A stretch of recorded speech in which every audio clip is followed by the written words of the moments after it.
England বনাম West Indies, নতুন যুগের দুর্দান্ত শুরু করলো ইংল্যান্ড।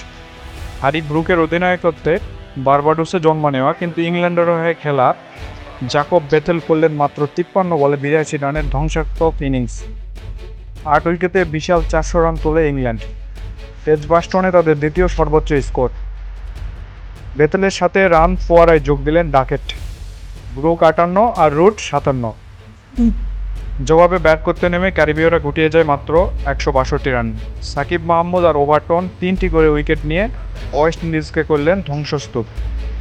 এই ম্যাচে ব্রুক ক্যাচ নিয়েছেন রেকর্ড 5টি, যা এক ইনিংসে ওয়ানডে রেকর্ডের সমান। আর ইংল্যান্ড পেল 238 রানের বিশাল জয়। টানা 7 হার কাটিয়ে এক নতুন আত্মবিশ্বাসের শুরু। নতুন অধিনায়ক, নতুন মুখ আর দুর্দান্ত পারফরমেন্স। শুরু হলো ব্রুক যুগের। এমন আরও ক্রিকেট আপডেট পেতে ফলো করুন।